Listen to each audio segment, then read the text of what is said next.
Merci de cette opportunité que vous m'offrez, n'est-ce pas, de lever un pan de voile sur ma petite histoire.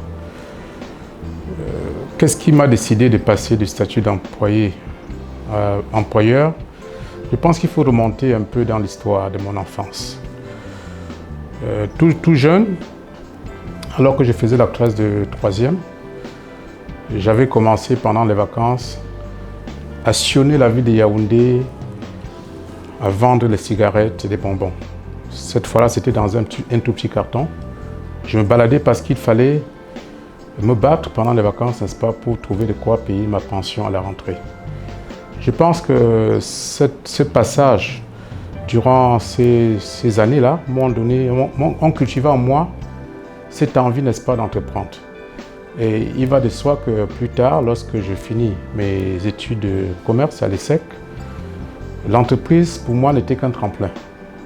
C'était qu'un tremplin, il fallait donc, n'est-ce pas, gagner de l'expérience et pouvoir, n'est-ce pas, me renforcer dans la recherche d'une opportunité. Et c'est en ça que je pense que j'ai dû naturellement, n'est-ce pas, quelques années plus tard, ayant, n'est-ce pas, acquis un certain nombre d'expériences, j'ai dû décider à me lancer dans les affaires personnelles. Parce que déjà, ce travail je veux dire sauveteur, hein, parce qu'il faut le dire ainsi, avait cultivé en moi l'envie d'entreprendre, l'envie d'être libre, et je pense que ce n'est que ce qui m'a, n'est-ce pas, poussé plus tard, n'est-ce pas, à revenir, n'est-ce pas, sur cette voie d'entrepreneuriat.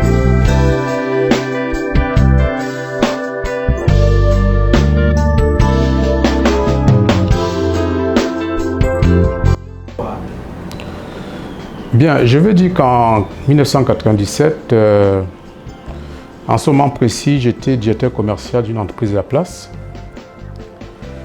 Et nous rencontrions un certain nombre de difficultés, n'est-ce pas, sur le plan de l'approvisionnement, sur le plan de la disponibilité du produit. Et cet ennui de ne pas pouvoir, n'est-ce pas, donner le meilleur de moi-même dans le cadre de cette entreprise, m'avait, n'est-ce pas, amené à penser créer quelque chose. Et c'est de là que naît, n'est-ce pas, la décision de créer l'entreprise Promodis Afrique. Le contexte, oui, je pense en ce moment, l'économie était prospère. Et vous le savez, hein, quel que soit le contexte, tout environnement présente à tout moment une opportunité à saisir.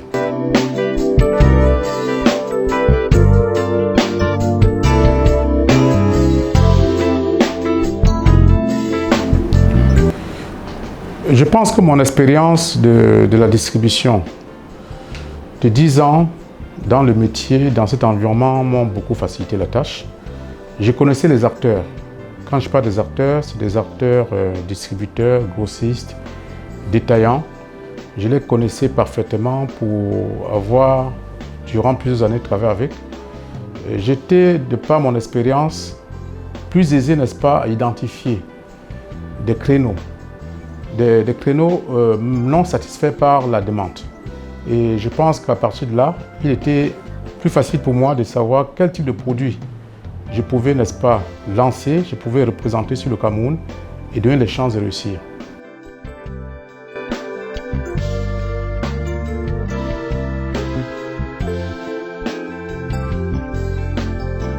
Bien, les choses n'ont pas tout été faciles parce que mon tout premier produit, je me souviens, j'achetais localement et je revendais en détail. C'est-à-dire j'achetais en gros, je revendais en détail. Chemin faisant, j'ai dû, pendant l'une de mes visites en Côte d'Ivoire, j'avais découvert un jus qu'on appelait à l'époque Bon Jus. J'ai pris le risque de faire venir un conteneur sur le Cameroun. En ce moment, il ne coûtait pas cher, hein. Le conteneur, c'était avec 5 millions de francs. On pouvait faire venir un conteneur sur le Cameroun.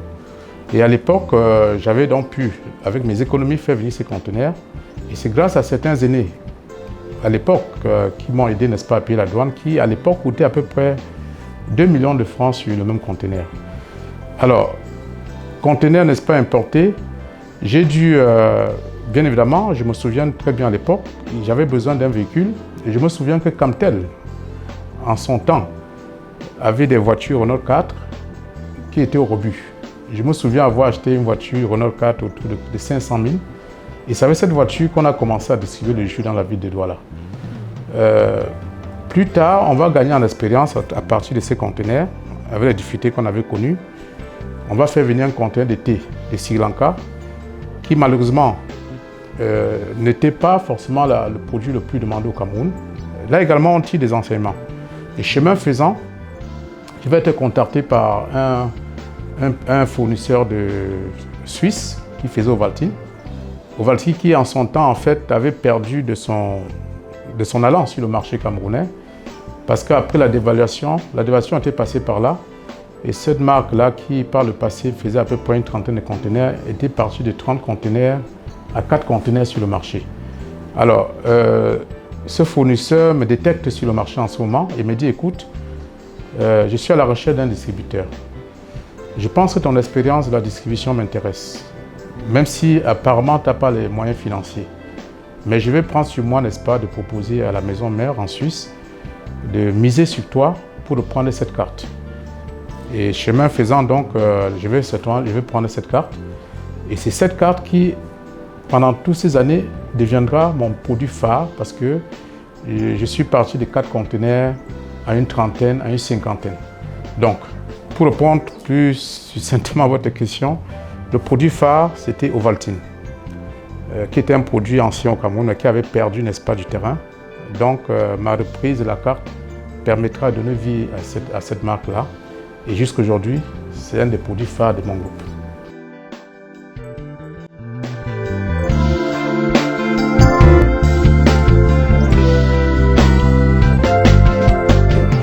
Bien évidemment, mon expérience du métier de distribution de produits de grande consommation m'amène en permanence à être sur le qui-vive. Parce que pour moi, l'environnement est un environnement dynamique. On n'est jamais arrivé. Par conséquent, je suis très curieux pendant mes déplacements, pendant mes voyages. Et c'est ce qui m'amène à découvrir en Côte d'Ivoire en son temps la marque Tampico. Je découvre qu'il marche très bien sur la Côte d'Ivoire et je me pose des questions, mais pourquoi est-ce qu'il ne marchait pas sur le Cameroun? Et de fil en aiguille, n'est-ce pas, je vais me renseigner et puis finalement tomber sur la maison mère qui est aux États-Unis et leur faire une proposition, n'est-ce pas, de prendre cette licence pour le Cameroun. Là, on est en 2005. Et après de moult discussions, ils vont finir, n'est-ce pas, par me donner cette carte. Et j'ai dû le lancer. Certainement, vous qui êtes au Cameroun, vous avez constaté qu'on a mis dans son lancement une certaine innovation en termes de distribution. Permettre au consommateur le plus pauvre, n'est-ce pas, de s'acquérir un jus de qualité. Et c'est ce qui nous a amené à cette agressivité dans la distribution par des vendeurs poussettes dans la rue. Et je pense que le temps me donne raison, parce qu'aujourd'hui, lorsque Ovaltine décline pour des raisons diverses, notamment des raisons de contrebande liées à la monnaie nigériane, j'ai au moins cette carte qui me permet d'équilibrer des choses. Donc voilà, je pense que c'est dans la recherche d'un certain équilibre perpétuel que je suis arrivé donc à multiplier les cartes et donc aujourd'hui, n'est-ce pas, à vendre ce produit, avoir cette usine, First African Company.